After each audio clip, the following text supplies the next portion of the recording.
Warning: the Savage Nation contains adult language, adult content, psychological nudity. Listener discretion is advised.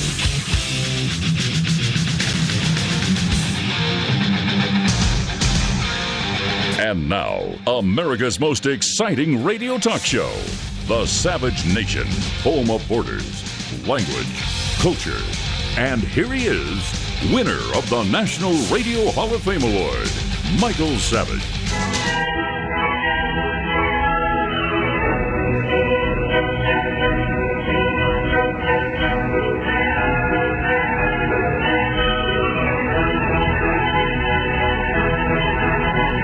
Welcome to the Savage Nation.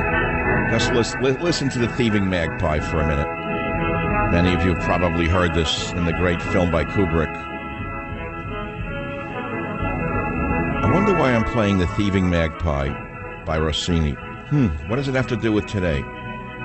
Well, okay, just play the aria for a minute. I lost the audience already. It's not a one-string banjo, so they already turned the show off. All right, let's get down to brass tacks here. Hear ye, hear ye, hear ye, the People's Court is now in session. Is this the blue dress with the DNA stain on it? The People's Court is now in session. We're going to take you, the Savage jury, to this case.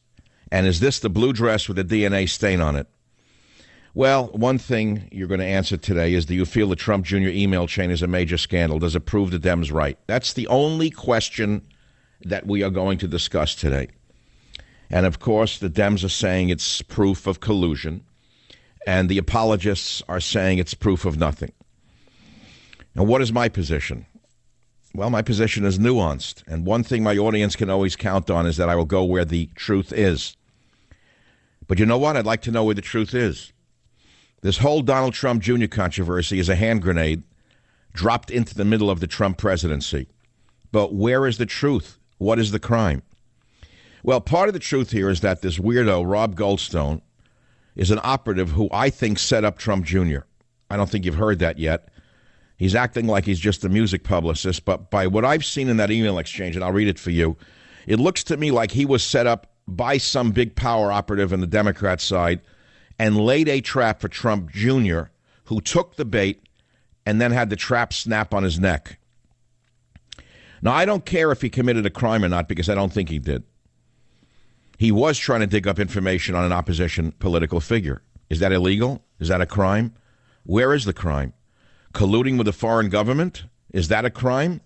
What is collusion? Where was the collusion? The music publicist from England, the weirdo Goldstone, set up Trump Jr. by saying that a high-ranking Russian government official wants to meet with him, and he puts it in writing. He doesn't even hide it. He was baiting Trump Jr. with an email. Trump Jr. fell for it. He never, ever should have replied to this in writing. Never. You never put anything like this in writing. That is the first rule. So the main takeaway for me is what McLuhan said years ago, the medium is the message. Or to play on that, what I wrote is perception as reality. Perception as reality. It doesn't really matter if there's a crime or not. The perception is that there was collusion, and in this case, the perception is the reality. So what is going to happen now? In my opinion, you can play this right out. It's from any opera, and it doesn't have to be Rossini. It could be from the opera that was played in every major nation. You know, yesterday I talked about great battles of ruling dynasties, as shown in ancient Mayan carvings. We're watching a battle of a ruling dynasty right now in America, and there are opposing ruling dynasties in America. There's the Clinton dynasty. There's the Obama dynasty. There are secret dynasties who we don't even know, and they all want Trump gone. And so what they're going to do is they're going to try and bring down Donald Trump by indicting Trump Jr. guilty or innocent. And then they're going to try to make a deal with Donald Trump behind the scenes that they'll leave Jr. alone if he resigns and lets Pence take over. Now, this is only my scenario. This is the one I can figure out. And make no mistake, there will be the Republicans going along with the Democrats, as they are already. The entire political establishment is trying to bring Trump down, using, in this case, the Trump Jr. email. However, Trump will not resign. He's too proud and too dominant of a personality. Secondly, his son really didn't commit a crime. And so this will become a battle royale. He is never going to resign. He will never throw his son to the wolves, as I never would, nor would ever you. He's not that kind of man. But they're going to give him this option because they think they've got the son in a bear trap. They'll negotiate their way out of this. They'll negotiate it with Trump the way Trump negotiates hardball. They're going to negotiate hardball with Trump, I can guarantee you. They'll tell him if you take away the wall, if you let the travel ban go away, if you raise taxes on the rich, whatever they want, they'll get out of this, and he'll get out of this. That's what I'm afraid is going to happen. But since we're having an investigation about Russia, Mr. Schumer, how about the uranium deal that the Clintons pulled off? That's a far bigger issue because it's real. It's a very real issue. Well, it's going to become a bigger issue if they bring Trump Jr. before Congress. I would strongly advise that Trump Jr.'s lawyers get ready to discuss the Clinton uranium shenanigans during the hearings. That no matter what the Democrats throw at Trump Jr., no matter what they throw at Trump Jr. or at Jared Kushner, they're going to have to turn it around, turn the argument, and talk about the Clinton uranium deal. And then ask the good Democrat senators, Senator, that's a very good question, but what do you know about the Clinton uranium deal, Senator Blumenthal? And, of course, Blumenthal will say, well, that's not the question. You go on with it anyway. You turn the argument. Make them answer your question. Does he have a lawyer strong enough to do that? I don't know. We are now into the 7th month of the Trump presidency, and even more on this Russian garbage. Now, what would America's political landscape look like today if Hillary had won the election? What would she have done in these 7 months? For those of you who are very sick and tired of this administration's scandals, which are being brought about in many ways by ineptitude rather than corruption, what would this country look like if Hillary had won? Well, for one, the border with Mexico would be no more. Immigration would be, it'd be open border with Mexico. The drugs would be flowing. The immigrants would be walking around America like they own it. The Muslim invasion would be at a great, tremendous point right now. She would have raised taxes on the middle class already. The politically correct dialogue and monologues would not be nonstop. Your free speech rights would be hampered. Patriotism would have become unacceptable, if not criminal. The military's budget would have been cut. I don't think ISIS would have fallen so fast. But this all would have been very acceptable to the establishment. And this is why they continue to try to take Trump out. They want him weakened or gone so they could put the establishment back in power. And they're going to try to get his son-in-law or his son on something to weaken him or get him out of office. They have certainly inhibited his agenda, and now they're trying to take out one of his own son. So let me ask you a bigger question. How does this help anything? This nation is now divided more than it has been in many decades. How does this help heal the rift? It doesn't matter whose fault you think it is. We have to worry about what's good for the nation and not what's good for Donald Trump or good for the Democrats. This doesn't help anything, whether it's legal or illegal. What matters is it doesn't look right, it doesn't smell right, and it stinks. And on top of it all, when I read you this email, you're going to see stupidity. I'm sorry to tell you, stupid. And that's what the people are seeing. Let's say you're not seeing something illegal in this email exchange with the publicist about Russia. What you're going to see is something dumb and stupid. We need someone who can unite this country right now and end this hatred and division. And with the ineptitude that we're seeing coming at us from both sides, I don't think we're going to see it in the near future. This is the Savage Nation. Again, the main question to you is, the People's Court is now in session. Is this a bombshell or a nutshell? Is this the smoking gun or is the media smoking pot? Where's the crime? And the phone number here is 855-400-7282. I have legal opinions on the issue. Most legal opinions are pretty clear. There is no law broken in the email. On the other hand, it doesn't look right. It doesn't smell right. And I have the lawyers, and we know that Donald Trump Jr. is now facing 2 complaints from watchdog groups of possible violation of election laws. Now, where is that coming from? What do you mean violation of election laws? Well, election laws prohibit campaigns from knowingly accepting from a foreign national any money, any contributions, or any other thing of value. That could include information or opposition research, election lawyers said, but that's a stretch.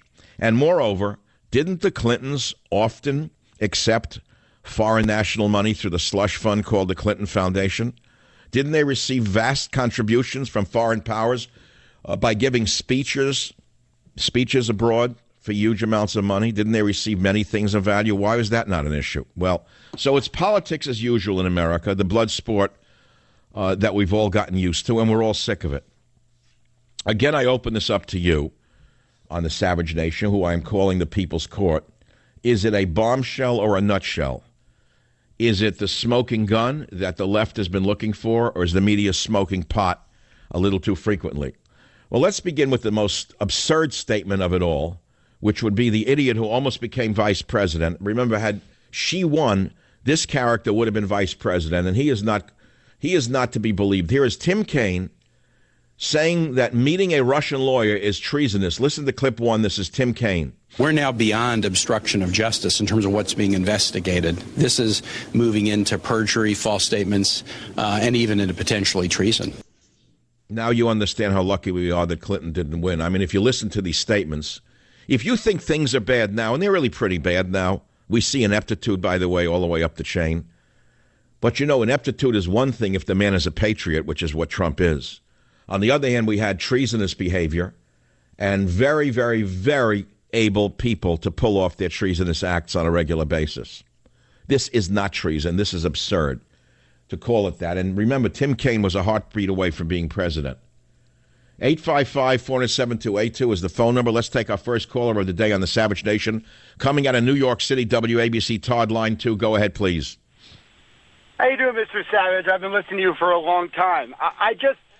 I'm a pro-Trump supporter. I want him to do well, but I find that sometimes the credibility of the talking heads like yourself is kind of hurt when there's the reflection. We need to talk about Trump and some of the things and not pretend like this stuff is fake and just... Wait, hold it. Who are you... Did you just call Rush Limbaugh or Michael Savage? Who are you talking to? I'm talking to you. Yeah, but you're not talking about my show or anything I just said. I just gave you an IQ level of 170, and you're giving me a 95 back. You didn't hear a word I said. Did you hear my monologue? Yes, I did, and I find that I understand that you're not ignoring it, but I find that... Well, let's start with that. No, I'm not ignoring it, and I didn't use the word fake news, did I? No, you didn't. All right, so stop accusing me of what others may or may not be doing. You can't pretend like it's nothing. So you're a fake caller. All you are is an operative of the Clinton machine somewhere in New York. Do you work for who? De Blasio or Obama? Who actually pays your bills? I couldn't stand Obama or Clinton. But I'm realistic to know that if it was vice versa, you'd be saying the same thing, and we can't ignore that. What did I just say today? What was my monologue about? What did I say that you didn't hear? What part of it did you not hear? Well, are you searching for your controller to tell you what to say now? All right, thanks for the call. He's gone. You see, I know the operatives. I can tell you. They usually cave immediately, and then they take them off the stage because they fail. Once they fail, they assassinate them by never letting them call radio shows again. You have to understand how many trolls there are calling radio shows who are being paid by political operatives. That's fine. I welcome left-wing callers today, but I would like intelligent left-wing callers today. I'd like somebody with an IQ above 100, if you don't mind. I'll be right back. Join the Savage Nation. Call now, 855-400-SAVAGE, 855-400-7282. Savage. The Savage Nation is sponsored by Swiss America, the only company I trust with my financial future. Call 800-289-2646 or SwissAmerica.com.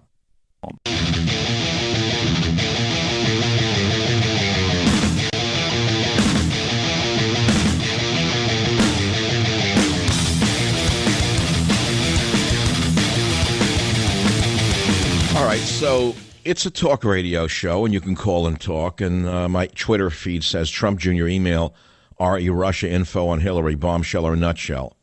And 99% of you are saying it's nothing. It's a nutshell with nothing under it. And the fact of the matter is that's probably what it's going to turn out to be, but not before they drag Trump Jr. Across hot coals. That's what they're going to do. And what I'm afraid of here, I see immature behavior on the part of the son-in-law and on the part of, I'm sorry to say, the son, who's probably a great guy, huge fan of talk radio, really knows his business. He is making a huge mistake by continuing to talk to the public right now. He should not be doing it. Someone's misadvising him.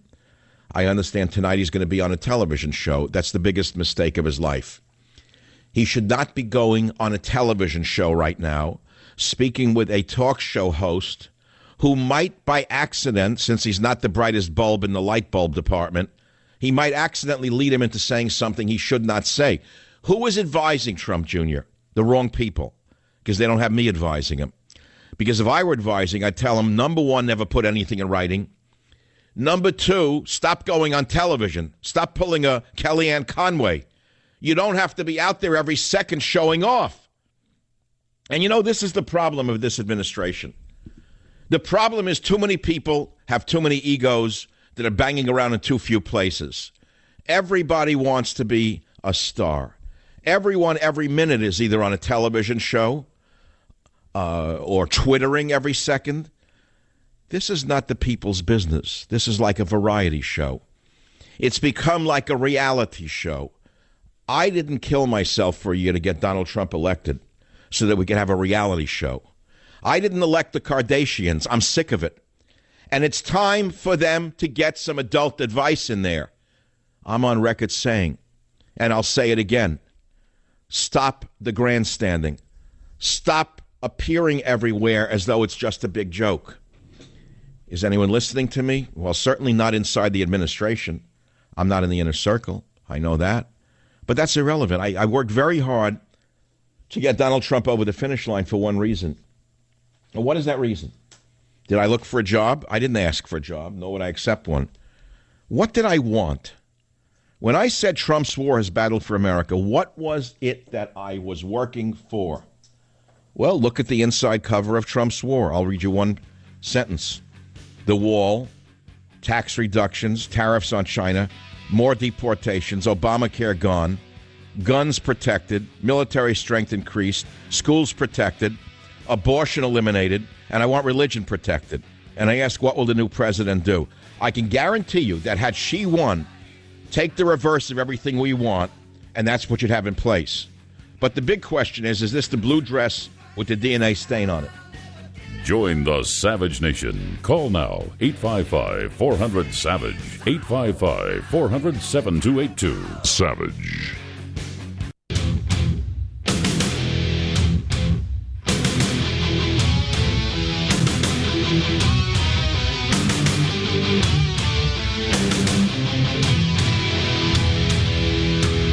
Of course, the People's Court is in session, and we'll go back to the smoking gun or smoking pot issue of this scandal, the nun scandal, the scandal.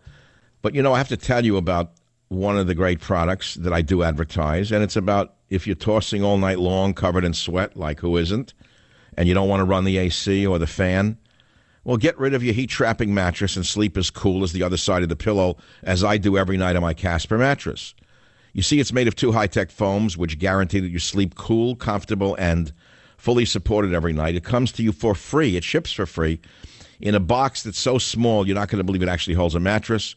Casper does that so you can try it risk-free for 100 nights right in your own home. And if you don't love it, they'll come pick it up and refund you every dime.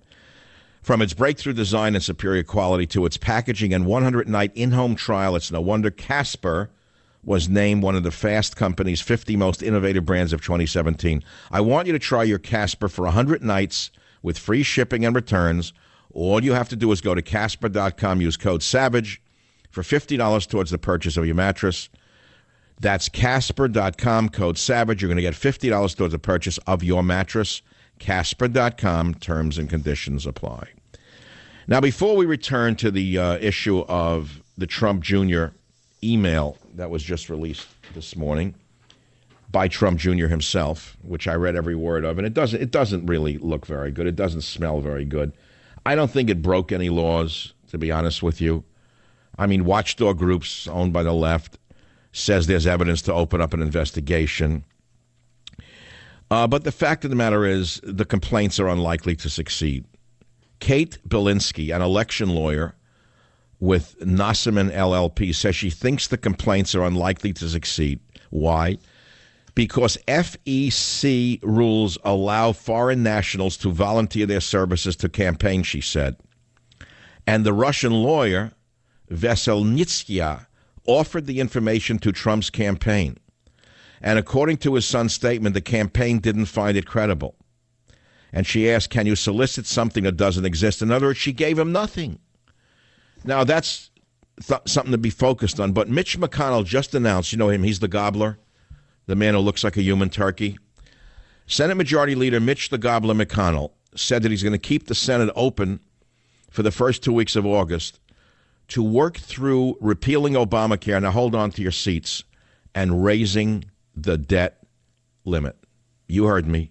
There are your Republicans at work. They're going to raise the debt and throw you not even a bone, but a splinter of a chicken's neck. That's all you're going to get from the gobbler. A splinter of a chicken's neck, something about Obamacare, and then they're going to raise the debt limit and go home fat and satisfied. What a country we live in. What a country we live in. But we go back now to the big issue. Do you feel the Trump Jr. email chain is a major scandal? Does it prove the Dems right? Well, the best way to answer that is to look at the actual email, which you can see on many sites this morning. I saw it on the Drudge Report. And I'm going to read you a few of the pieces that bother me a lot, not because they're illegal, but because of the perception of something that doesn't smell right. On June 3, 2016, at 10:36 a.m., Rob Goldstone, he's the British music publicist, sends an email, and he says, good morning. Amin just called and asked me to contact you with something very interesting. The Crown Prosecutor of Russia, oh, God, met with his father, Aras, this morning, and in their meeting offered to provide the Trump campaign with some official documents and information that would incriminate Hillary and her dealings with Russia and would be very useful to your father. Not good. This is obvious. I added the not good. That's an editorial statement by me. And it's now he writes something else that leads me to believe this whole thing was a trap for Trump Jr. And he took the bait, and I think the trap snapped on his head. Listen to what else he writes. This is in writing.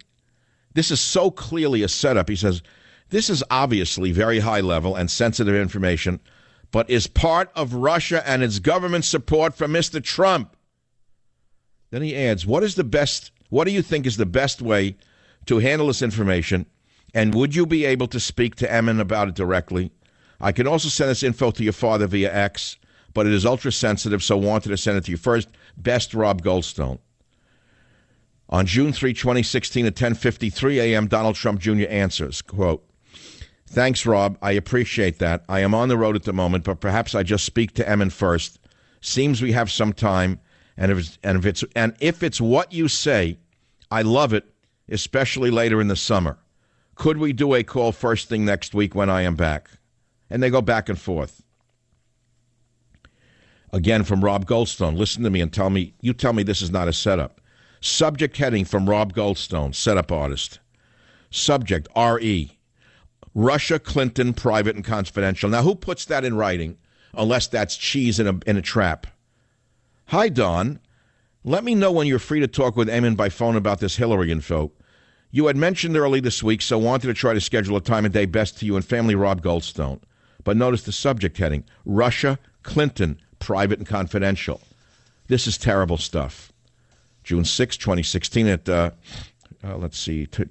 16:35, Donald Trump answers to Rob, thanks for the help. Okay, you ready? Again, another baiting email from Rob Goldstone, sent Monday, June 6, 2016, 3:37 p.m., to Donald Trump Jr. Subject. Are you listening to the subject line? Listen carefully. R.E. Russia, Clinton, private and confidential. Let me track him down in Moscow. What number could he call? Oh, God. June 6, 2016, 3:15, Donald Trump answers, my cell, thanks. June 7, 13:14, Donald Trump writes, great, it will likely be Paul Manafort, campaign boss, my brother-in-law and me, 725 Fifth Avenue, 25th floor. And then the more stuff back and forth. Then Goldstone writes on June 7th, 2016, he says, Don, hope all is well. Amin asked that I schedule a meeting with you and the Russian government attorney who is flying over from Moscow for this Thursday. And he asked for a date. Assume it'll be your office, best friend. Okay, then Donald Trump Jr. says, 3 this hour. Thanks, Rob. Appreciate your help in setting it up. Again, listen to the baiting subject line from Rob Goldstone, sent Wednesday, June 8th, 10:34 a.m. This Goldstone doesn't stop. Headline, subject, Ari, Russia, Clinton. He didn't have to keep repeating that. Did you hear what I'm saying to you? Do you understand if you read mystery novels, which I've written, if you watch criminal movies, gangster movies, CSI, whatever people watch, you don't put this in writing unless you're trying to bait somebody. And he put it in writing again. Subject, Ari, Russia, Clinton, private and confidential. And he writes him another question. So Donald Trump Jr. sends back an answer, says to Jared Kushner, Paul Manafort, subject, FW, Russia, Clinton. He repeats it. He repeats it. Subject, Russia, Clinton, private and confidential. Meeting moved to 4 tomorrow. From Rob Goldstone, sent Wednesday to Donald Trump Jr., subject, Russia, Clinton, private and confidential. So you get the picture. Something is so wrong with this whole picture that I can smell it to high heaven. So the real question here is, well, there's a couple of real questions. And the main question to you is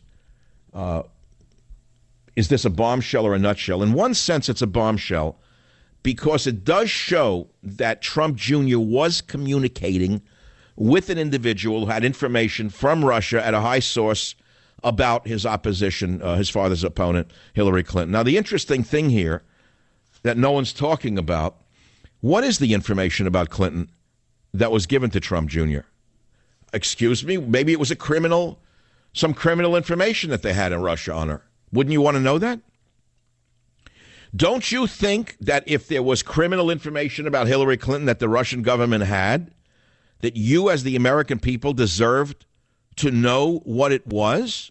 And does it matter how it came to you?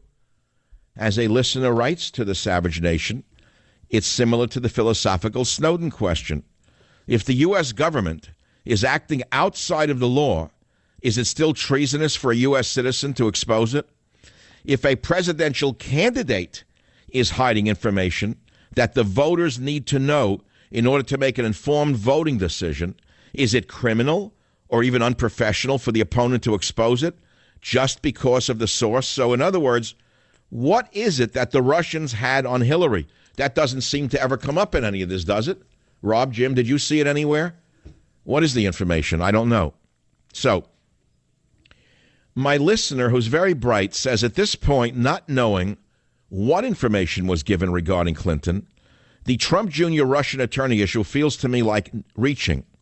If I'm correct in my understanding that the initial allegations or Russia-Trump collusion were more along the lines of Russia messing with the actual votes, because they didn't mess with the votes. But now the story has been so long and boring, she writes, I can't really remember how it started. It just seems like they weren't able to find any actual dirt on Donald Trump during the campaigns, and Hillary Clinton was covered in it, and this is the best they can do to get at Trump, that the Trump campaign was given access to damaging information about Clinton by an unacceptable source. And finally, my listener writes, and I can't help but wonder if a Russian government attorney had emailed Clinton and said, look at this dirt I have on Trump, would she have covered her virgin ears and run the other way? Would anyone do that in the face of damaging information offered Ari, their political opponent, during a campaign? Be honest now. If the answer is no, that doesn't justify any illegal action, but it does dull my enthusiasm about the allegation in general. So what I'm hearing from a few people I have called about this, and you can quote me on this, nobody gives a Sunni about this scandal. Nobody gives a Sunni about it. WABC, David, line 7, go ahead, please.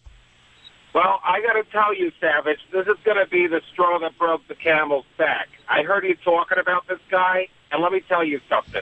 This guy is going to get himself in deep, deep doo-doo, him and his dad, because everybody's going to think now that they're in trouble. And that's just his general perception. You know what I'm saying? No, I don't know what you're saying, because I said the same thing. I said perception is reality, but that doesn't mean it's illegal. Well, In other words, it doesn't look good, and it doesn't smell good. But where's the illegality in it? And if there is no illegality, if there was no breaking of the FEC laws, the Federal Election Commission, where is this going to go? I don't know, but you know what?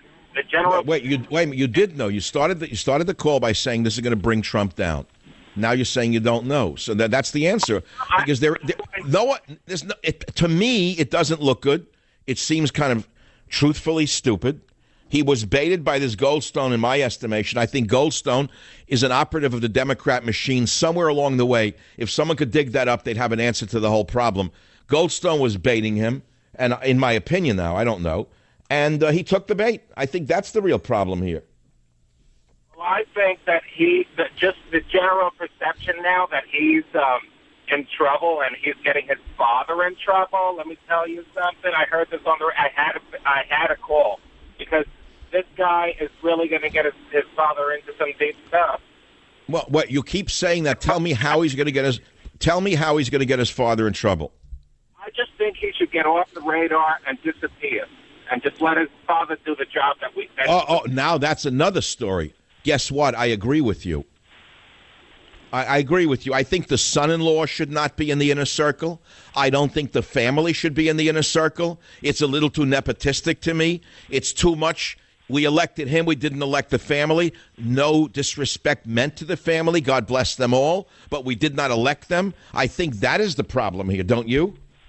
I agree completely. Completely. All right, so in other words, we don't have to smear Donald Trump or his son to say it's enough already with the family.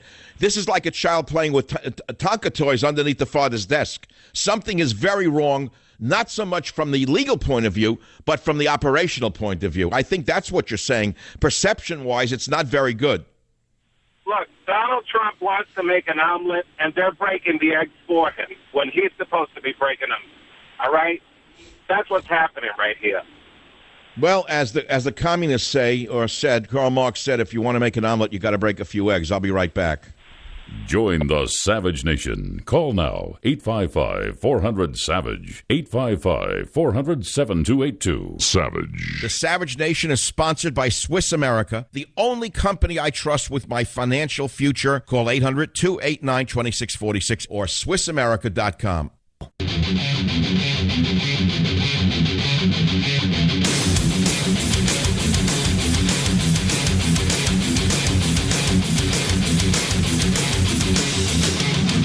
Hear ye, hear ye, hear ye. The People's Court is now in session. Is this the smoking gun, or are they smoking pot? Do you feel the Trump Jr. email chain is a major scandal? Does it prove the Dems right? Or is there nothing there? New York Post says Don Jr. got email that Kremlin wanted to help Trump win. Report red letter, they're calling it. But even CNN's legal analyst, Paul Callan, on Trump Jr., says there's nothing in American law that says this was a violation of American law. Listen to clip 3. Now, remember, hold it. This is CNN's legal analyst saying there's nothing there legally. Listen, 03. There's nothing in American law that I'm aware of that would prohibit a candidate from accepting damaging information, even from an enemy foreign government, to use against a political opponent. And I think I really think it's absurd to say this could be treason. It just doesn't rise to that level. Now, will it in the future? Yes, that's a possibility. If the Trump campaign was aware that stolen material was being used, if they assisted in some way in helping hacking to be done to get material, yes, that could be criminal. But I'm not seeing criminality yet. All right, so a man is innocent until proven guilty in America. After all, Charles Schumer should have learned that while at Harvard Law School. But, on the other hand, this is not good. This is not very good. And again, I want to go back to what I observed without listening to any experts, just my own analysis.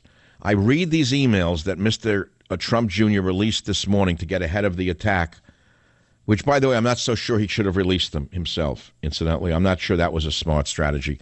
That's a typical PR reaction. Get in front of the scandal, come out and admit it. I'm not sure this was so smart, any more than it was so smart for him to go on a television show tonight and again expose himself to a possible error. Remember, you go on a television show and talk about this tonight, Mr. Jr., you risk saying something that you may regret tomorrow. What do you gain tonight?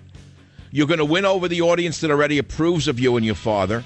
You're not going to win over one doubting Thomas, and you're liable to make a critical error talking to a man who has no legal skills whatsoever. He is only a talk show host. And I don't have to denigrate him to tell you shouldn't be on that show. Of course, you will be on the show because you're already booked for that show, and it's already using you for ratings. Isn't that great? How do you feel about that, Mr. Junior? Join the Savage Nation. Call now, 855-400-SAVAGE, 855-400-7282. Savage.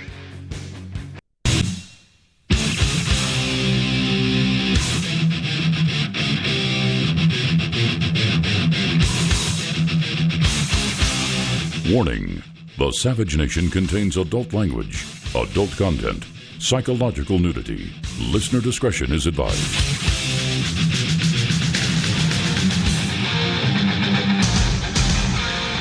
And now, America's most exciting radio talk show, The Savage Nation, home of borders, language, culture.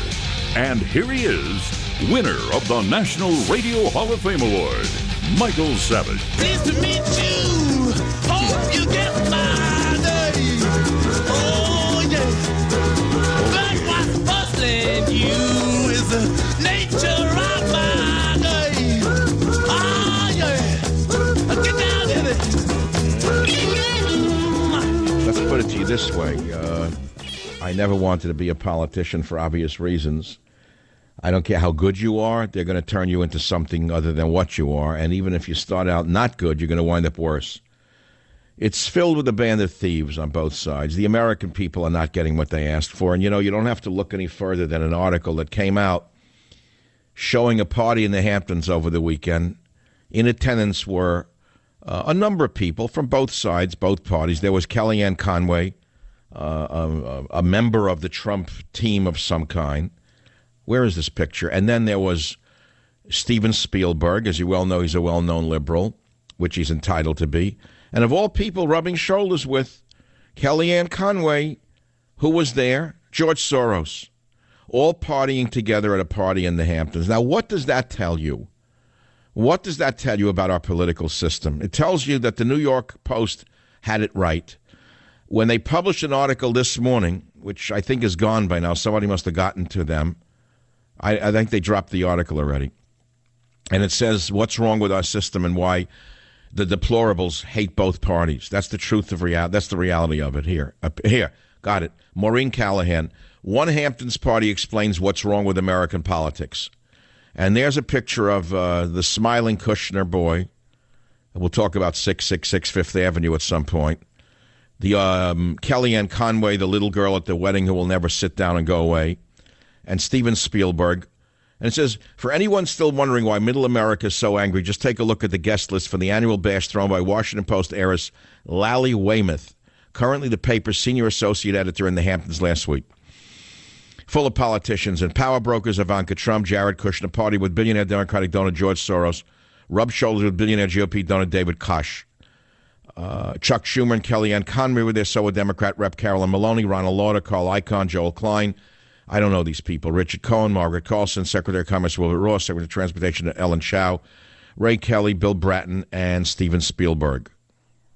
Oh, and Lally's uncle, former Governor and Senator Bob Graham, and cousin Gwen Graham were also current there. Blah, blah, blah.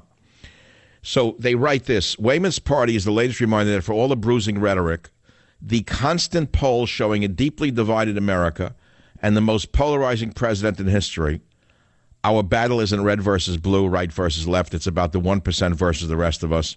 They laugh as we take their political theater for real. Well, I only disagree with one line in there, the most polarizing president in history. That honor goes to Barack Obama. So let's never forget that. But we voted for Trump as a reaction to Obama, didn't we? Trump was a reaction to what Obama had done to this country. Do I have to spell the details out? I don't think so. And Trump's agenda is still a good agenda, only unfortunately most of it's been stalled by these constant allegations of scandals. And so the question is this the blue dress that they've been waiting for with the DNA stain on it? And so far, my only conclusion is nobody gives a Sunni about this. Legal opinion is not even mixed. actual legal opinion, as opposed to the opinions of pundits who have no legal background. Every lawyer, left and right, who's worth anything and has any integrity says, sorry, there's nothing here. And so I'm afraid for those of you on the left who are salivating to think this will bring Trump down, it ain't going to happen. However, having said that, to me it doesn't look good, and it shows amateur behavior, amateur hour. And I explained in the last hour why it is amateur hour. I read you the actual emails that were sent back and forth from the staggering character in England who was setting up the meeting, going back and forth with Donald Trump Jr., the Goldstone Trump emails that were released this morning by Donald Trump Jr. himself, which, again, I'm not so sure that was smart. I don't know why he did it. Somebody said get out in front of it. Typical PR agent. PR agent would say, okay, scandal, get out in front of it, admit you did it, and it'll go away. Sorry, wrong, mistake. No, I think he released it at the wrong time. Timing was bad. I'll tell you why the more I think about it, was a terrible mistake for Trump Jr. to release these emails. They should fire the publicist who told him to do it. And I will tell you why. One man's opinion. My opinion's valid, though, because I have a lot of listeners, and they seem to rely upon my judgment. There was very poor judgment to release these emails today. I'll tell you why. At this time, what they've just done is breathe life back into the crazies like Maxine Waters. This was the wrong time. They could have done it during a recess when Maxine Waters would, let's say, on a water holiday somewhere or wherever she goes. Instead, what they did was they threw them red meat. They just gave them exactly what they needed. They gave them oxygen for the fire. What do you think Macho Rad Cow is doing with this? What do you think Macho Rad Cow is going to do with a thing like this? What do you think all those in the fake news business who are on the run and hurting and bleeding are suddenly going to do? They actually empowered them. They just made them look like they were valid. Wrong move, Mr. Trump Jr. Whoever your publicist is, fire him or fire her. They're amateurs. They don't know what they're doing. If you were going to get out in front of this, you should have done it at a different time. Perhaps in a month from now, when the Senate was in recess, when the Congress was in recess, the Senate, as a matter of fact, this was the wrongest time. You gave your enemies a shot in the arm, in essence. You gave them a B12 shot of a very high dose just when they needed it. They were faltering. It looked like the whole Russia thing was over. You just reignited it. Wrong move, wrong time. So as I say, there's no crime here, but it doesn't look good, and it actually looks very poorly handled, and that's the issue here. If they can't even handle this right, how can they handle the world's business right? That's what people are going to say. It doesn't matter whether it's right or wrong. All that matters is a perception. So you can sweep it away and become an apologist, as some are in radio already. The apologists are at work around the clock. That's not the right thing to do. You got to analyze this honestly, and I believe totally, in order for the audience to believe in other words you say. So what I'm doing for you here is giving you what I think is going on from all levels. So the bottom line is, okay, Savage, your back is to a wall. What do you really think? I told you what I really think. Do you want me to summarize it? I'll summarize it again. There's nothing illegal here. However, it looks bad. And number three, I think that Mr. Trump Jr. was set up by Goldstone. By what I see, it was a series of baiting emails that he took the bait on. That's the problem here. And so there's a cautionary tale here for the entire Trump family. If they get this message from someone who helped elect your father and put all of you where you are, let me be very clear. You're not the Kardashians. It's not about you. It's about America. It's about the deplorables. It's about Eddie and Edith. It's not about Ivanka and Jared and Eric Jr. Do you understand what I just said to you? This revolution was not to make you bigger and richer. It was to make Eddie survive. What has Eddie gotten out of this presidency so far? Have you seen one steel plant being rebuilt in Ohio? I haven't seen that yet. Maybe I missed it. I know some jobs have come back. I haven't seen one brick on the border. Have you seen any tax relief yet? No. So the average guy out there saying, what about me? He's saying, I got nothing out of the deal. All I see are rich people in New York doing better. All I see are rich people and his family having a good time. Going to a party with the arch enemy of the conservative movement, George Soros? And we're not supposed to notice that? Why in the world is this going on, they're saying? You think they're that dumb, don't you? You have contempt for them? You think that the people out there are that dumb, don't you? I think what you're confusing, all you wealthy elitists, I hate to use the word because there's elitists on both sides of the aisle. Let us say the power structure. Let's put it to you that way. You can dismiss the average person, but it is the average person who grows your food. It is the average person who transports your food. It's the average person who picks you up when you fall down and are brought into a hospital. He or she drives you into the ER room. It's the average person who treats you in the ER room. It's the average person who takes care of you after you get sick. The average person who you are basically ignoring right now is looking at you and saying something's wrong with the whole picture. They do not like you behaving like the Kardashians. They're sick of the entire personality cult. They're nauseous from it. They didn't want it. Now, of course, we knew we were electing a showman and a businessman. That was a great part of his appeal. And we loved that he used his guts and his charm to overpower his opponents during the campaign and to overpower the media. We love that. But then at a certain point, you put the toys away, or you want to say the techniques that you use to get where you are, and you start using those techniques to get something done for the country.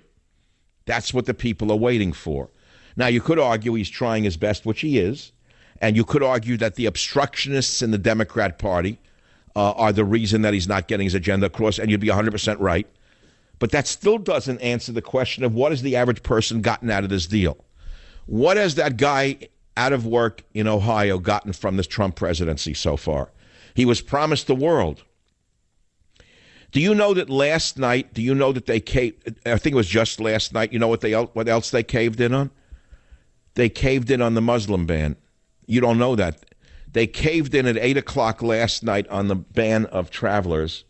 They caved it. No, I'm sorry. Pardon me. That's not right. I'm trying to be 100% right here. I don't have a script in front of me. Nobody writes a script for me. I have no teleprompter. There's an awful lot of information swirling about in my head. No, what they caved in on was something entirely different. And I think it's important for me to tell you what it is. I have to find it so I get it exactly right. It is such a darn big deal. The ACLU stepped in, now it's coming back to me, and said, you have no right to demand voter records for any of the states. The Trump administration just pulled the entire request for voter ID in all of the states, trying to prove what we know to be true, that there's been huge voter fraud. They pulled it. They caved into the vermin in the ACLU. That happened 8 o'clock at night, I think, last night. That was more telling to me than this story about Donald Trump Jr.'s emails. But going back to the Donald Trump Jr. emails here, again, I allege that it looks to me like Rob Goldstone, who invaded him with this information, was baiting him with the entire email chain, because there are too many code words in here that didn't have to be used. For example, Rob Goldstone writes, the Crown Prosecutor of Russia. He puts that in bold. What? Why would you put that in an email? I mean, if you watch gangster movies, they never ever say anything on a telephone, right? They walk outside parking lots with toothpicks in their mouths, covered with a hand. You can't even read their lips if you have a lip reader. Why would you put something in writing like the Crown Prosecutor of Russia met with his father Aras this morning, and in their meeting offered to provide the Trump campaign with some official documents and information that would incriminate Hillary and her dealings with Russia? It is so baiting. It's such cheese on a mousetrap. And I'm sorry to say, Rob Jr. takes the bait. They even keep repeating the subject line. Subject line, R.E., Russia, Clinton, private and confidential. The subject line never should have been that. It should have been obscure. Look, I'm in business. I have a radio talk show. I do business.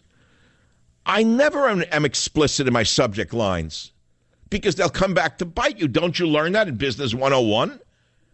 Make your subject line something obscure. It could be about anything. It could be meeting, R.E. meeting. never ever say what the meeting is about. Why do you have to put that in writing?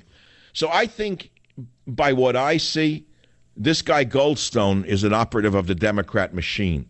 That's what I see. Now, I'm not asking you to agree or disagree. To me, it's a terrible story.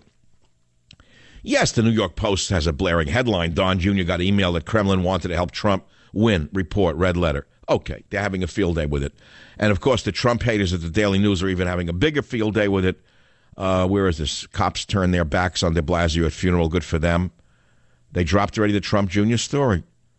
I don't even see this. They dropped it? Oh, here. Donald Trump Jr. faces calls to testify. A shocking email exchange panned as disturbing by both sides. So they've already backed off a little bit. Okay? I'll be right back.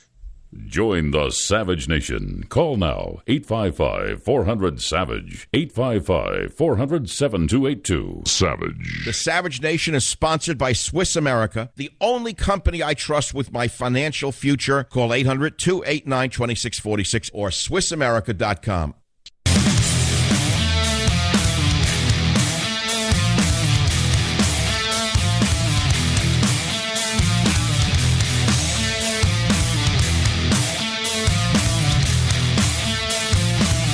Savage Nation, there's only one question on everyone's mind, at least it is today. Maybe it's a one-day story. I doubt that it'll be only a one-day story because the opposition was just given a lot of oxygen for their Russia story. Even though there's no crime here, they're not going to let this go. I'll play you some sound of that on the other side. Frank on WDRC Radio, Line 8. Go ahead. What do you think about all of this? Hi, Mr. Savage. Thanks for taking my call. Long-time listener. And get straight to the point. 100%. I do not understand how, when they sent that email, they're so blatantly, they were. Oh, you're breaking up. The call screener should have caught that. I'm sorry, sir. I'm sure you had a lot to say, but we can't take cell phones that break up on a national show, especially when it's something as charged as this. Do you feel the Trump Jr. email chain is a major scandal? Does it prove the Dems right? Is the main question of the day. Daniel on KSFO line 4, please fire away directly. All right, listen, this email saying, yes, it's probably not breaking a law. And on one hand, I worry that this is just going to keep the steam under the pot with the whole Russian thing. But on the other hand, I feel as if people are burnt out on it, quite honestly. I think they played their hand so hard that I kind of think it's over that middle line where the middle American who may have been paying attention is kind of like, you know what, screw CNN. Well, you're 100% right. Most people don't care a whit about this. However, the enemies of Trump, of whom there are many in the media, do care about it. And so you have the psychopaths who now have been given a new breath of life on this issue. That's the point. The average person says enough is enough. Let's do something already. Rebuild a factory for me in West Virginia. Stop North Korea's insanity. But stop with this garbage already about Russia. Join the Savage Nation. Call now, 855-400-SAVAGE. Savage.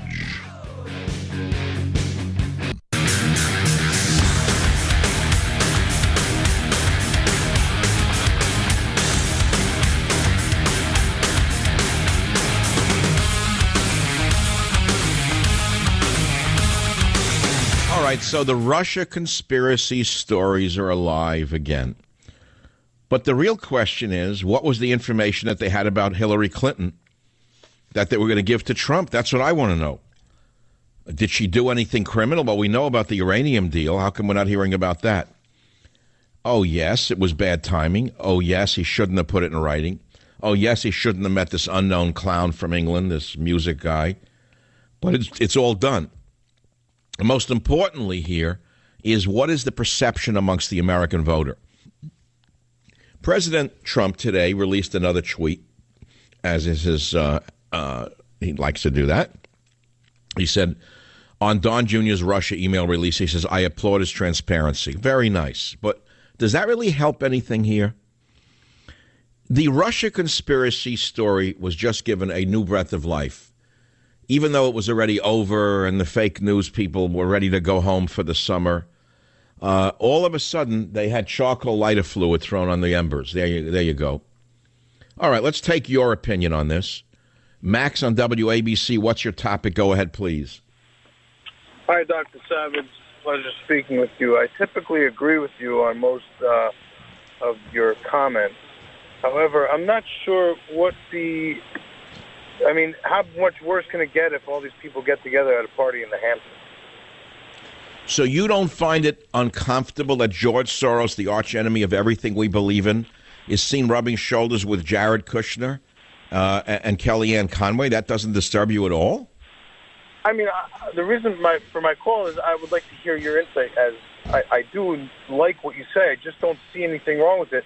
They're not discussing politics. Politics aside. Well, how do we know they're not discussing politics? How do we know they're not doing business together? How do we know they're not doing horse trading? Well, that was one of my things that I liked about the Trump administration in general, is that I don't think too much could really persuade them on their political views. Yeah, but George Soros, look, would I want to be in the same room with Charles Manson if he were released from prison? Would I ever associate with Charles Manson? I would never even want to be seen in the same room with him. To me, to be in a room with George Soros is like being in a room with Charles Manson combined with, I can give you a few other historical names, but I think people will get mad at me. I think George Soros is the most evil man on the planet. He has done everything he can to undermine the American way.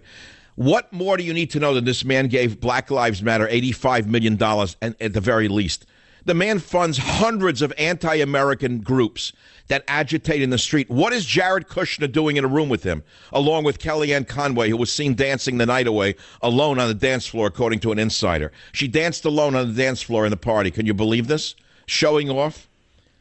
I mean, the whole thing seems crazy to me. Okay. Anyway, I we can respectfully disagree on the view of this. Line 8, Daniel, KSFO.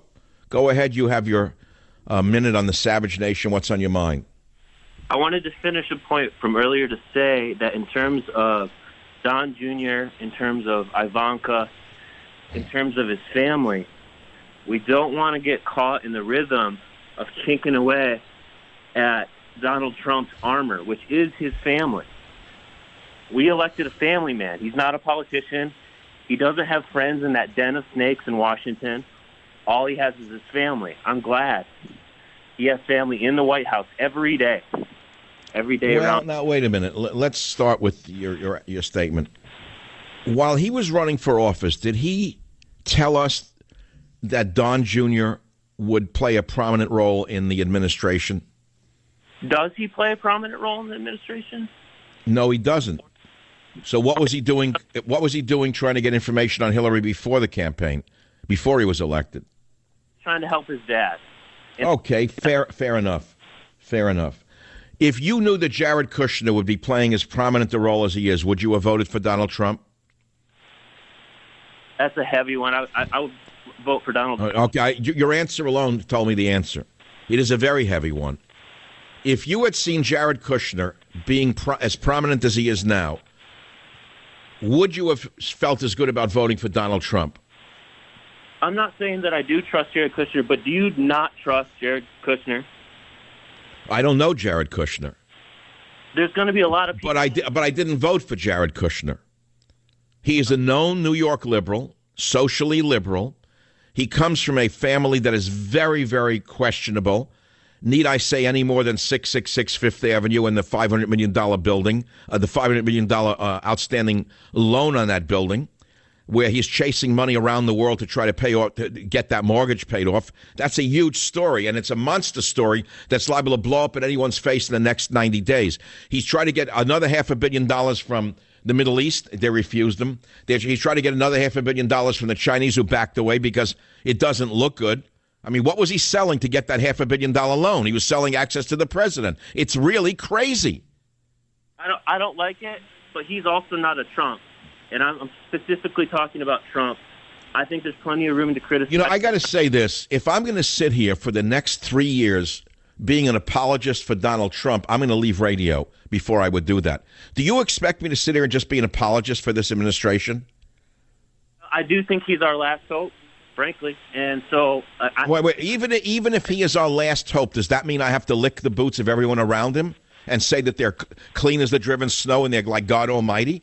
I don't think so. I think that he needs somebody on the outside to say enough is enough. Get down to business. Give the guy out there something that he voted for here, and stop catering to your family.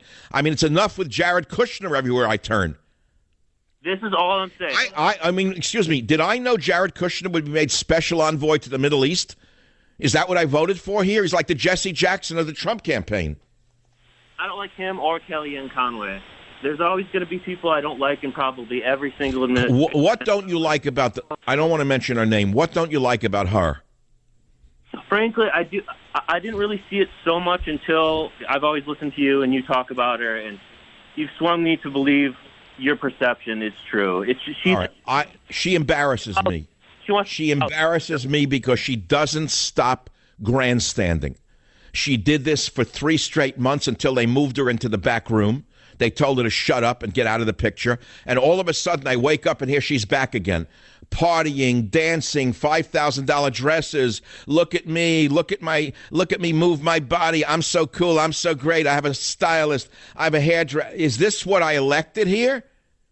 No, I don't like her. She should go, frankly.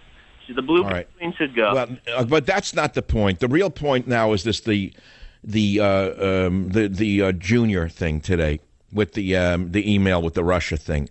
He didn't break the law. By every legal analyst that I've read, there was no law broken here. It doesn't look good, though. It doesn't look professionally thought out to have engaged in this email interchange with this weird guy from England. And I still, by what I read, I would investigate Goldstone's background here if I were the Trump people. I'd find out who put him up to setting up these meetings and the emails. All right. We disagree, Daniel. I thank you for calling. Herman on WABC. Thanks for calling. What's your opinion? Mike, great show. I agree with you on all points. This Junior thing and the son-in-law, it reminds me of a train running out of, taking off without steering. They're trying to be big men, and it blew up in their face, and the son should have let everybody know about this when it happened, not today. And it's another example of amateurish nonsense. And eventually, I voted for Trump, but eventually, this is not going to be the time something like this happens. These people are too arrogant and full of themselves. How dare this son do this without getting permission from the appropriate authorities that we're at least entitled to know what the hell he's doing? I mean, it's not even a debatable question. And then I understand. This is the thing. I said that there's no law broken here, but perception is reality. The perception is not good. It's about a law being broken. But I want to ask you something. As one of Donald Trump's greatest supporters during the campaign, do you think it's my role to sit here and just be an apologist for him? I'm listening to people on the radio that he can do no wrong, he can never make a mistake. That is the worst thing you can do for a president, is to simply lick his boots and tell him he's great. You can't do that day and night.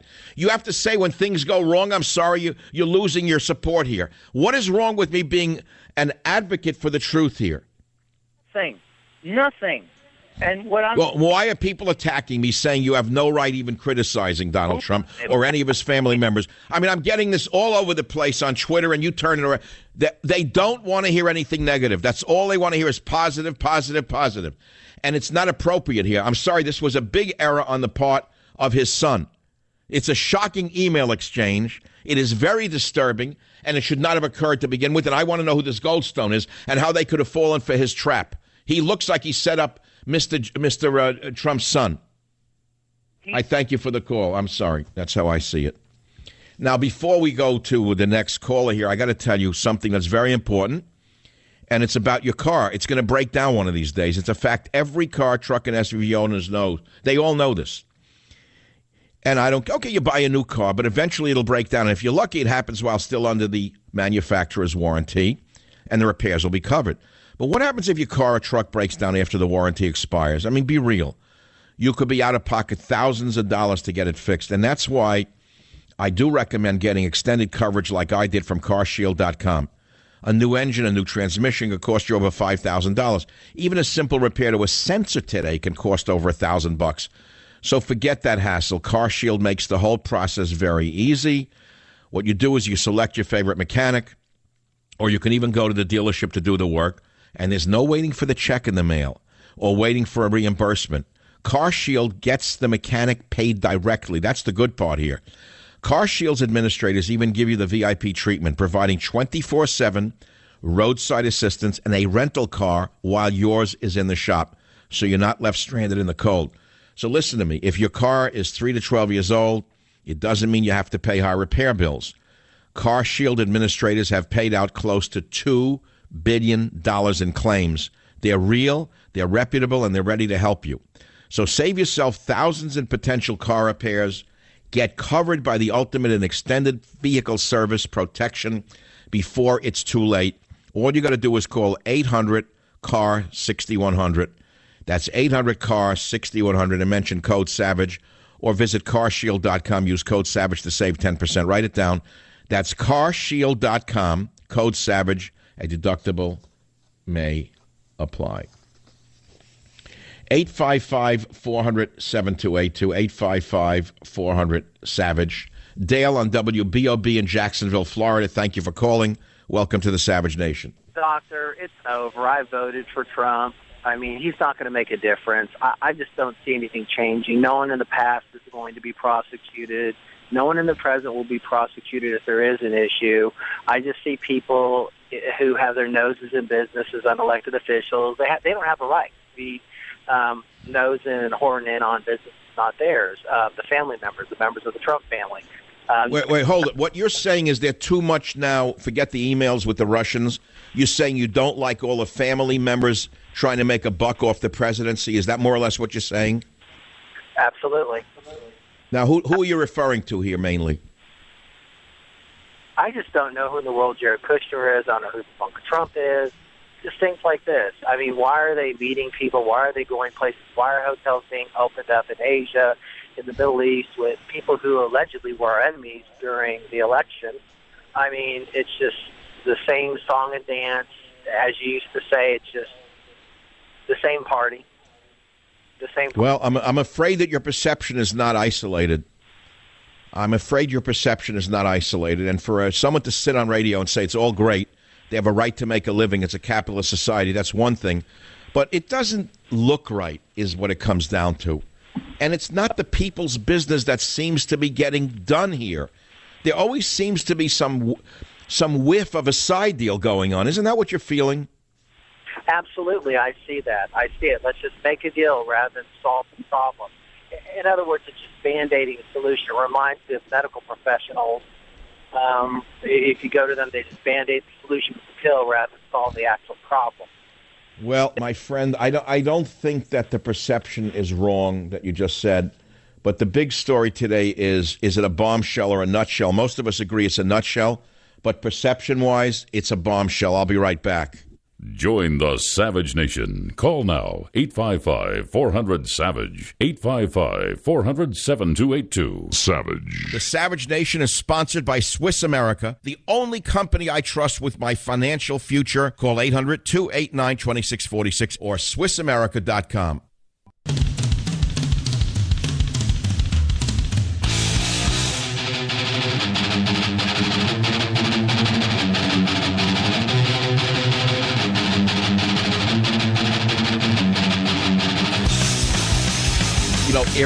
Welcome back to the show. I've been asking the question of the People's Court, do you feel the Trump Jr. email chain is a major scandal? Well, it's not a major scandal, but it has definitely shaken the presidency for one main reason. For one straight year, everyone around Trump have said there was nothing at all to the disgusting and phony and outrageous suggestions that the campaign or the president had anything to do with Russians. And now we see that they were dealing with the Russians. So this is bad. This is not good. There was a lie here, a big lie. I want to know what were in the emails about Hillary. That's what I really want to know. And it's empowered the media. Just when the media story was over, just when the fire of Russia collusion went out, this came up. Terrible story, wrong time. It reignited the entire attack upon Donald Trump.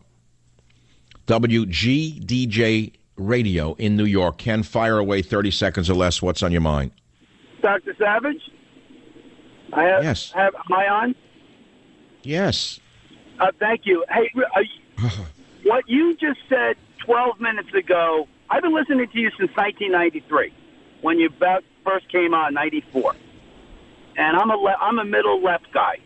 And all I can say is the integrity that you have just brought to your broadcast beyond a reasonable doubt is, I mean, it's always been pretty damn integral. But what you just said today has been beyond off the charts. Yes, but those who support Trump are attacking me viciously, saying that I'm not enough of a supporter. They expect to get from me what they get from the apologists who attacked Trump for 9 months till they saw he was going to win, and then all of a sudden they became his biggest bootlickers. After ripping him apart, now they're the biggest bootlicker. Join the Savage Nation. Call now, 855-400-SAVAGE, 855-400-7282. Savage.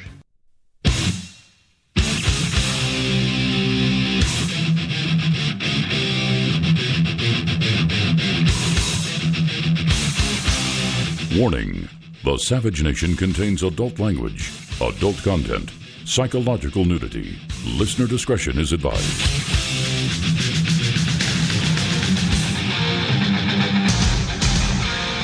And now, America's most exciting radio talk show, The Savage Nation, home of borders, language, culture. And here he is, winner of the National Radio Hall of Fame Award, Michael Savage.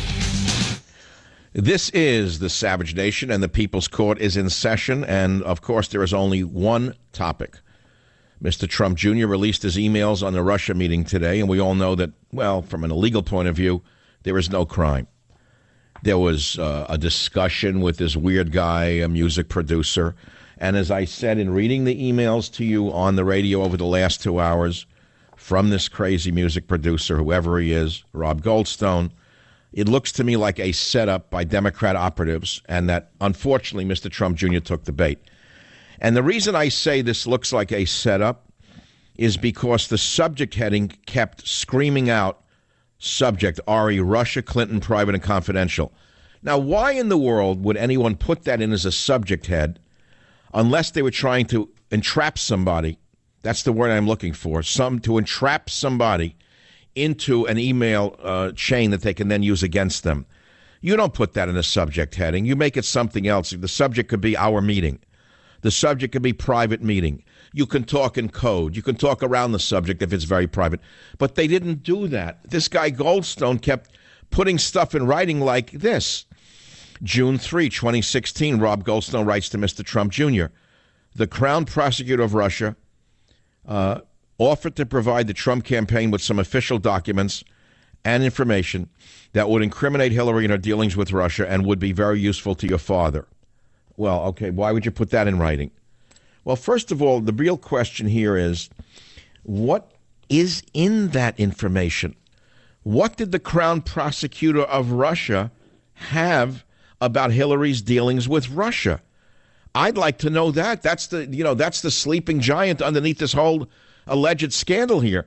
What is it that the Russians have on Hillary that we ought to know, even today, even though the election is over?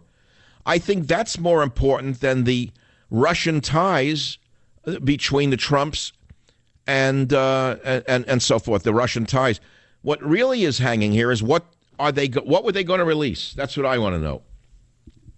Now, the legalistic point of view, from every legal angle that I've read, whether it be lawyers or the Campaign Legal Center or Kate Belinsky, an election lawyer, or the watchdog group Common Cause, I don't know if this is really a violation. The watchdog group Common Cause filed a complaint on Monday with the Justice Department and the FEC, the Federal Election Commission, saying that Donald Trump Jr., quote, in his role with the Trump campaign, illegally solicited a political contribution from a foreign national in the form of opposition research he believed would be damaging to the Hillary Clinton campaign. What do you mean illegally solicited a political contribution? Information is now a political contribution? You know and I know that that law was written to prevent people from getting money or goods, not a, let us say, opposition research. That's nonsense. They're really stretching it. So, you know, the watchdog group Common Cause is a far-left organization, probably with Soros's fingerprints all over it. And now the Campaign Legal Center, another so-called watchdog group, which is, again, another left-wing group, said it would file a similar complaint on Tuesday. But Kate Belinsky, an election lawyer with a major law firm, who is more neutral on the issue and a lawyer as opposed to an operative, said she thinks the complaints are unlikely to succeed because Federal Election Commission rules allow foreign nationals to volunteer their services to campaigns, she said. And I can't pronounce the Russian name, Veselnitskaya, offered the information to Trump's campaign. According to his son's statement, the campaign didn't find it credible. And so she said, can you solicit something that doesn't exist? All right, so they did get the information on Hillary, and they found it not credible. But they did play the game. They did engage in the game, okay? What do you think out there in the Savage Court? The Savage Court, the People's Court, is now in session. Is this a smoking gun, or are they smoking pot? Robert on WABC, line 8. Go ahead, you're on the Savage Nation. Thanks for taking my call. So I do believe that this is a smoking gun because I do believe that this is services rendered. At least he wanted them to be. And so he's guilty of that at the very least. Of what? To agree. And I don't... Wait. He's guilty of what? It says you're not allowed to accept from a foreign national any money, any other contributions, or other things of value. So you could argue that information is of value, correct? If there was any information, I mean, you know, right now we're saying that he bought oregano as opposed to marijuana, right? Okay. All right, I got it. That's clever, right? Right? So yes. The fact is that he bought it. He engaged in it. That's intent, right? And I think intent is you know, subject to the law. Well, you raise a very important point that I'm sure the opposition will seize upon. They're going to go with the intent issue here. There was no actual crime committed, but what you're saying is the intent was there to commit a crime, is what you're arguing, right? Well, I have to look it up. I'm not a lawyer, but I don't know if a cop sold me oregano, whether or not he could put me in handcuffs for intent to purchase marijuana. Well, here is the problem for Donald Trump Jr., and I'm sorry to have to say it, but everybody who studies this will know this is true. So it doesn't matter whether I say it at this time or not. This is what's going to come up tomorrow and the day after tomorrow. How many people are in federal prison right now, not for committing a crime, but for intending to commit a crime? You know how many people are in prison for, let's say the government sets them up with, let us say, explosives or guns, and they come to buy the explosives or guns. The minute they take possession of them, they're arrested for a conspiracy to commit terrorism, for example. The feds crack down on them, and they put them in jail for that, even though they didn't use the guns or the explosives to commit a crime. They're arrested for the intent to commit a crime. Isn't that what you're saying? Yeah, that's part of it. Sure, yeah. I mean, you know. What? Okay, so let's take the most extreme viewpoint, which is the one you just presented, and the one I elaborated on. What was the crime that he intended to commit? Yeah, that's the question. I think that you know, I mean, to just use information against Hillary, you can use companies within. See, here's the problem. You can say he had the intent to get information on Hillary, but where's the crime in that? What if it turns out that the Russian what if it turns out that the Russian government has criminal information about Hillary Clinton? Don't you think the American people need to know that? Well, I do agree that if there is any incriminating evidence on any politician, I don't care whether it's right, left, middle, criminal is criminal, particularly in our government. So that's fair game. So I think the real sleeping giant in this whole scandal, and if the Trump campaign is as smart as I hope it is, the Trump administration, and if their lawyers are as smart as I hope they are, they will actually try to find out what information, and this is the most important thing I've said all day, what information on Hillary did the Crown Prosecutor of Russia have on Hillary Clinton. Because if they can find out that information right now through back channels or through front channels or any channel, if they can expose what the Crown Prosecutor of Russia has on Hillary, if in fact that was real and it was not just a baited statement by this Goldstone, that would change the entire dynamics of this alleged problem for the Trumps, don't you think? No, I don't think so. I think that that we're talking about apples and oranges here. You've got two different items here. If there is evidence of illegal activity on the part of Hillary Clinton and or her campaign, that is one thing. If there is evidence of illegal activity on the part of Junior and the Trump campaign, that is another thing. And they both. Yeah, but so wait, let's go back to the Junior issue. What was the crime? What crime did he commit? The intent to collude by obtaining information from a foreign national as a service. Well, you know, collusion is not a legal term. You know that. That's a media political term. It may not be. There is no legal definition of collusion. That is a media political term invented by the Democrats. Yeah, but you're utilizing a foreign national to forward your own agenda in a campaign. Okay, wait a minute. How much money did the Clintons get from foreign nationals while she was Secretary of State? And even while she was running for the office of the president, how much money did he receive in the Clinton Foundation from Saudi Arabia?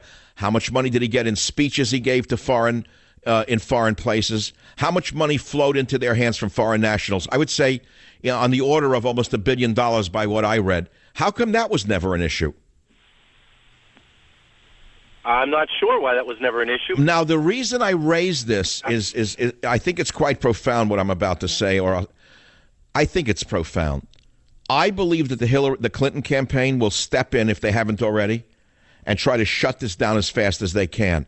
They are the last people on earth who want an investigation of Donald Trump Jr. because it's just liable to boomerang and blow up in their own faces. In other words, once the Senate and the Democrats start to get vicious in a hearing, what do you think the Trump people are going to do? They will do anything in their power to find out exactly what it is the Clintons may have done that the so-called Crown Prosecutor of Russia may have had on them. And the Clintons probably know better than we do what it is they want to keep quiet, for example. I don't think they're going to want this to go any further. Well, that may be true, but then that would be their own fault. You know, I mean, if you engage in illegal activities, no matter what they are, no matter who you are, you know, I think that I understand you're speaking from a purist point of view, but the way the world works is a little different than your purist viewpoint. And I personally think this is not going to go anywhere for three reasons. One, there was no real crime here, and sure, it looks terrible. I said that right from the beginning. It stinks to high heaven. It was handled wrongly. I don't like the smell of it. All true, but there's no crime. But secondly, the Clintons don't want this to go any further because it's liable to backfire on them. And so I don't think it's going to go much further. I've listened to the statements of guys like Schumer. They've all gone very, very quietly on this. They've not made it a loud story. It was only the people with less brains than Schumer who made it a big deal. The usual suspects. Lindsey Graham made stupid statements. People like that, and people on the left made stupid statements, but Schumer was very cautious in what he said. I don't think that they want to go forward with a Senate hearing on this, only because they're liable to find out what the Russian government may have on Hillary. I don't think they want that out there. I appreciate this conversation very much. Trump Jr. releases emails on Russia meeting. Is it as big a deal as they make of it? I'll be right back to take your calls right here on the Savage Nation. Join the Savage Nation. Call now, 855-400-SAVAGE, 855-400-7282. Savage. The Savage Nation is sponsored by Swiss America, the only company I trust with my financial future. Call 800-289-2646 or SwissAmerica.com. Bye.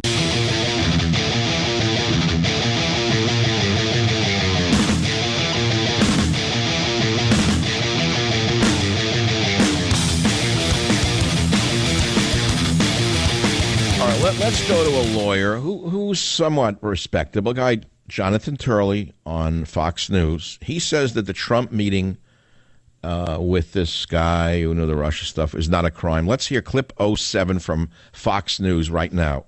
This was a meeting where someone said they had evidence of a possible crime by the opponent of the Trump campaign.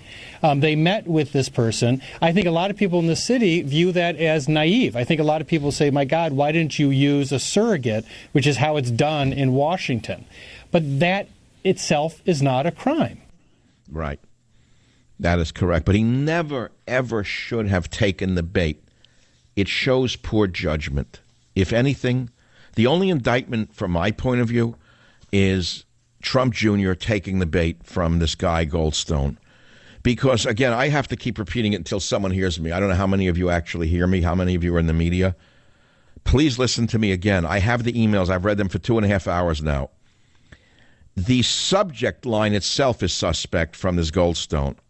Subject line, R.E. Russia, Clinton, private and confidential. That should have been a red flag to Trump Jr. and his advisors. They should never have replied to this man.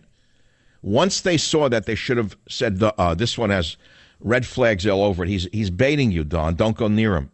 And then he writes and says, the Crown Prosecutor of Russia, provide the Trump campaign with official documents and information that would incriminate Hillary in her dealings with Russia. He's putting that in writing. And again, Don Jr. takes the bait and says, great, I want to see it. Wrong. Shouldn't have done it. So my job, again, I have to, inject myself into this for a minute. I'm not just the voice talking to you on the radio at this point after 20-some-odd years. I am a trusted advisor to millions of listeners. And the only thing that I have is my credibility. And without that, I have nothing. So the day I start to become simply an apologist for Donald Trump, even though I worked so hard to get him elected, is the day you will stop believing in me. I am not an apologist, and this was a mistake. Is it a crime? No, but a mistake, and it looks bad. And so it weakens the presidency in some way. That's all I am trying to say to you. To put this on a health level, I shift to an area I know a little bit about. There are damaging effects on the human body. There are damaging effects of molecules called free radicals. Most of us kind of heard that by now. We take antioxidants. We take vitamin C. We take vitamin E. We don't know what antioxidants are. Most of us don't know what free radicals are, but I wrote about it in the 1970s. Chemically, it makes sense to use antioxidants to quench free radicals. What this situation here is like releasing free radicals into the Trump body politic. Is that well put? I like that one. This is like suffusing the body politic of the Trump campaign with free radicals. And now they need to use antioxidants to quench these free radicals. So what are the antioxidants that can be used? Where are they? What can we do to make this go away while coming out still being credible? I will have to think about it. It's a new age here, a new day. And this is not going to go away. Maybe it's not the blue dress with the DNA stain on it, but it's not good for the Trump campaign. Let's put it to you that way. And also, the average person doesn't care about this. I've asked a few people. They've written stuff to me. At the end of the day, they don't care. They've had enough of this attack on Trump, which is why I opened with Rossini's The Thieving Magpie. And then in hour two, that's why I played Kubrick's, that's why I played another piece of music called Sympathy for the Devil by the Rolling Stones. The music has set the tone for this show. The thieving magpie, remember, is allegedly attracted to shiny objects. That would be the media. They are the thieving magpies of the truth. As far as Sympathy for the Devil, all you got to do is fill in your favorite newsman. Join the Savage Nation. Call now, 855-400-SAVAGE.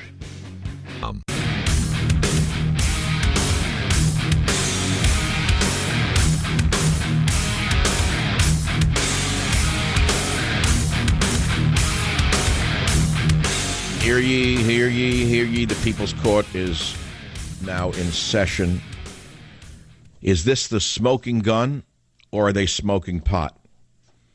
Do you feel the Trump Jr. email chain is a major scandal? Does it prove the Dems right? Or is there nothing there? New York Post says Don Jr. got email that Kremlin wanted to help Trump win. Report red letter, they're calling it. But even CNN's legal analyst, Paul Callan, on Trump Jr., says there's nothing in American law that says this was a violation of American law. Listen to clip 3. Now, remember, hold it. This is CNN's legal analyst saying there's nothing there legally. Listen, 03. There's nothing in American law that I'm aware of that would prohibit a candidate from accepting damaging information, even from an enemy foreign government, to use against a political opponent. And I think I really think it's absurd to say this could be treason. It just doesn't rise to that level. Now, will it in the future? Yes, that's a possibility. If the Trump campaign was aware that stolen material was being used, if they assisted in some way in helping hacking to be done to get material, yes, that could be criminal. But I'm not seeing criminality yet. All right, so a man is innocent until proven guilty in America. After all, Charles Schumer should have learned that while at Harvard Law School. But, on the other hand, this is not good. This is not very good. And again, I want to go back to what I observed without listening to any experts. Just my own analysis. I read these emails that Mr. Trump Jr. released this morning to get ahead of the attack, which, by the way, I'm not so sure he should have released them himself, incidentally. I'm not sure that was a smart strategy. That's a typical PR reaction. Get in front of the scandal, come out and admit it. I'm not sure this was so smart, any more than it was so smart for him to go on a television show tonight and again expose himself to a possible error. Remember, you go on a television show and talk about this tonight, Mr. Jr., you risk saying something that you may regret tomorrow. What do you gain tonight? You're going to win over the audience that already approves of you and your father. You're not going to win over one doubting Thomas, and you're liable to make a critical error talking to a man who has no legal skills whatsoever. He is only a talk show host. And I don't have to denigrate him to tell you shouldn't be on that show. Of course, you will be on the show because you're already booked for that show and it's already using you for ratings. Isn't that great? How do you feel about that, Mr. Jr.? Is this the blue dress with the DNA stain on it? The People's Court is now in session. We're going to take you, the Savage jury, to this case. And is this the blue dress with the DNA stain on it? Of course, the Dems are saying it's proof of collusion, and the apologists are saying it's proof of nothing. Now, what is my position? Well, my position is nuanced, and one thing my audience can always count on is that I will go where the truth is. But you know what? I'd like to know where the truth is.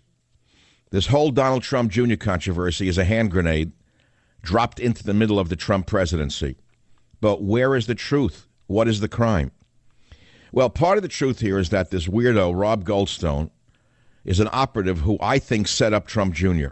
I don't think you've heard that yet. He's acting like he's just a music publicist, but by what I've seen in that email exchange, and I'll read it for you, it looks to me like he was set up by some big power operative on the Democrat side and laid a trap for Trump Jr., who took the bait and then had the trap snap on his neck. Now, I don't care if he committed a crime or not because I don't think he did. He was trying to dig up information on an opposition political figure. Is that illegal? Is that a crime? Where is the crime? Colluding with a foreign government? Is that a crime? What is collusion? Where was the collusion? The music publicist from England, the weirdo Goldstone, set up Trump Jr. by saying that a high-ranking Russian government official wants to meet with him, and he puts it in writing. He doesn't even hide it. He was baiting Trump Jr. with an email. Trump Jr. fell for it. He never, ever should have replied to this in writing. Never. You never put anything like this in writing. That is the first rule. So the main takeaway for me is what McLuhan said years ago, the medium is the message. Or to play on that, what I wrote is perception as reality. Perception as reality. It doesn't really matter if there's a crime or not. The perception is that there was collusion, and in this case, the perception is the reality. So what is going to happen now? In my opinion, you can play this right out. It's from any opera, and it doesn't have to be Rossini. It could be from the opera that was played in every major nation. You know, yesterday I talked about great battles of ruling dynasties, as shown in ancient Mayan carvings. We're watching a battle of a ruling dynasty right now in America, and there are opposing ruling dynasties in America. There's the Clinton dynasty. There's the Obama dynasty. There are secret dynasties who we don't even know, and they all want Trump gone. And so what they're going to do is they're going to try and bring down Donald Trump by indicting Trump Jr., guilty or innocent. And then they're going to try to make a deal with Donald Trump behind the scenes that they'll leave Jr. alone if he resigns and lets Pence take over. Now, this is only my scenario. This is the one I can figure out. And make no mistake, there will be the Republicans going along with the Democrats, as they are already. The entire political establishment is trying to bring Trump down, using, in this case, the Trump Jr. email. However, Trump will not resign. He's too proud and too dominant of a personality. Secondly, his son really didn't commit a crime. And so this will become a battle royale. He is never going to resign. He will never throw his son to the wolves, as I never would, nor would ever you. He's not that kind of man. But they're going to give him this option because they think they've got the son in a bear trap. They'll negotiate their way out of this. They'll negotiate it with Trump the way Trump negotiates hardball. They're going to negotiate hardball with Trump, I can guarantee you. They'll tell him, if you take away the wall, if you let the travel ban go away, if you raise taxes on the rich, whatever they want, they'll get out of this, and he'll get out of this. That's what I'm afraid is going to happen. But since we're having an investigation about Russia, Mr. Schumer, how about the uranium deal that the Clintons pulled off? That's a far bigger issue because it's real. It's a very real issue. Well, it's going to become a bigger issue if they bring Trump Jr. before Congress. I would strongly advise that Trump Jr.'s lawyers get ready to discuss the Clinton uranium shenanigans during the hearings. That no matter what the Democrats throw at Trump Jr., no matter what they throw at Trump Jr. or at Jared Kushner, they're going to have to turn it around, turn the argument, and talk about the Clinton uranium deal. And then ask the good Democrat senators, Senator, that's a very good question, but what do you know about the Clinton uranium deal, Senator Blumenthal? And, of course, Blumenthal will say, well, that's not the question. You go on with it anyway. You turn the argument. Make them answer your question. Does he have a lawyer strong enough to do that? I don't know. We all know that there's a deep state Republican media coup to knock out Trump. We know that. We heard that fired director of the FBI, the incompetent James Comey, swore under oath that he leaked to the New York Times an Oval Office conversation with the president. He should be tried for that. Now, what was the object of Comey doing that? Comey's goal was to trigger the appointment of a special prosecutor to destroy Donald Trump. Comey wanted a special prosecutor to attack Trump, even though Comey knew from his own investigation that Trump was innocent of the made-up charge that he colluded with the Kremlin in the hacking of the DNC. Everybody knows it's a lie. But Comey is part of the deep state deceit. And the police powers that are being used by the media government complex are exactly that of the Soviet Union of the 1950s and 60s. And guess what happened? They have succeeded. They appointed a friend of Comey and his predecessor at the FBI, none other than Robert Mueller, who has covered up the Solyndra debacle and many other things. He's another one who plays to be an Eagle Scout, but I don't trust him as far as I can throw a donkey. Take a look at who Mueller has hired to help him in this persecution. Who are they? Do you know who they are? Oh, it's a witch hunt for sure. Check it out. The fact of the matter is, all of it is a lie. There is no collusion with Russia, and my God, I wish this would stop. I wish this would stop, not because I fear they will uncover collusion, because I'm pretty sure there is no collusion. I fear they could trigger a war with Russia. That is what I worry about. There's only so much the head of a state can take until he snaps. And they are pushing not only Trump, but Putin into dangerous places, by the way. I do not understand how you Democrats don't understand what fire you are playing with. Because not in my memory, and it's quite a long memory, have there been so many attacks upon a president by his own party and his own government in order to destroy him. I've never seen it in my lifetime. And I blame mainly the rats in the media. The lowest class in the American professions is that of the media. That is why they're hated more than anybody. I don't care how cute they look. I don't care how sexy their legs are. My friends, this is the deep state hard at work to try to take out a president that you and I elected. This is exactly what I wrote about in Trump's war. On page 251, if you have the book near you, would you all turn, ladies and gentlemen, to the Bible of this administration, the Bible of America, the Bible of the future of the conservative movement. Page 251, you will see the war that I warned you about, the deep state against this presidency. It doesn't matter whether you like Trump or you didn't vote for Trump. What matters is you've now turned this government over to a group of disgruntled, mean spies. And I write this. It all comes back to Donald Trump and whether he'll be able to govern at all. The forces against him have been trying to see that he can't since November 9th, 2016. That's why he has a war in his hands. A war not with foreign nations, but with the evil forces trying to destroy him from within. The deep state, I wrote, will use all means at its disposal to undermine him and protect the globalist empire they built under Democrat and Rhino administrations going back decades. We are going to have to stand by Trump against them if we're going to reclaim this nation and its government. Truer words have not yet been written on this sad day in American history, when we see two minorities, and I'll say it over and over again until you get what I am saying to you. They have smeared a man without any evidence.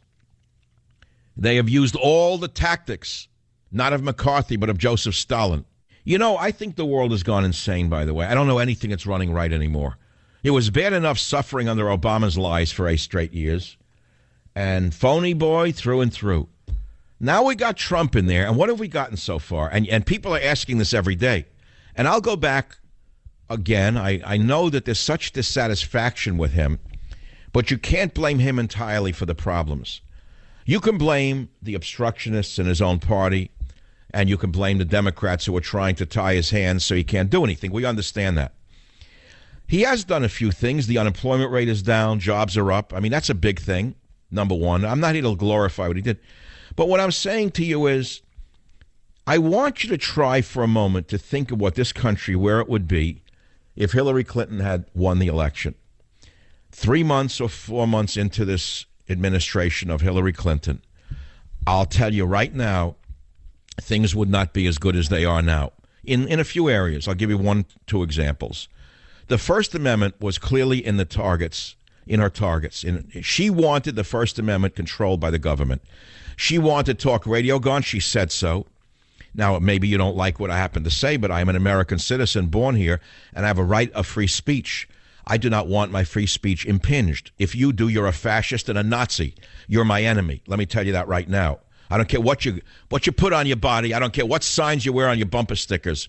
You're a Nazi and you don't belong in my country, and I'll fight you to the end for that one.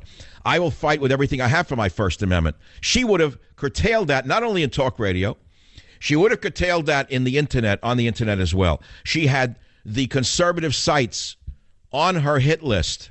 So free speech would have been controlled. Now, what about your sacred guns? Second Amendment, all of you confused people out there. Hillary is a gun grabber. Hillary wants us disarmed.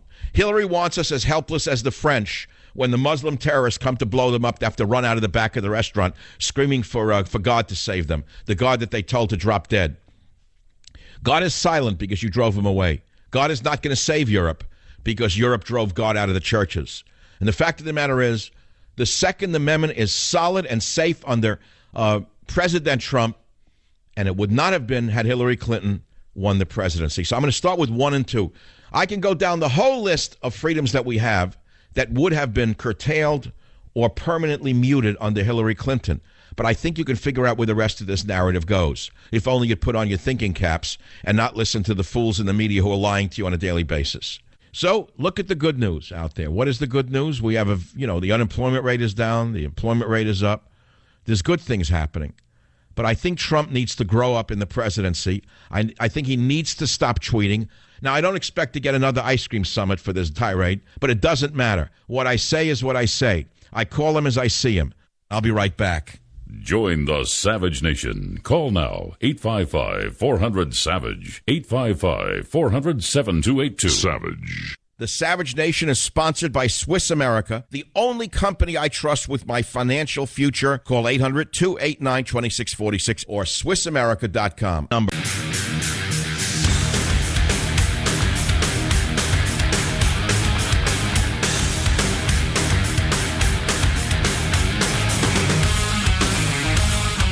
now into the 7th month of the Trump presidency, and even more on this Russian garbage. Now, what would America's political landscape look like today if Hillary had won the election? What would she have done in these 7 months? For those of you who are very sick and tired of this administration's scandals, which are being brought about in many ways by ineptitude rather than corruption, what would this country look like if Hillary had won?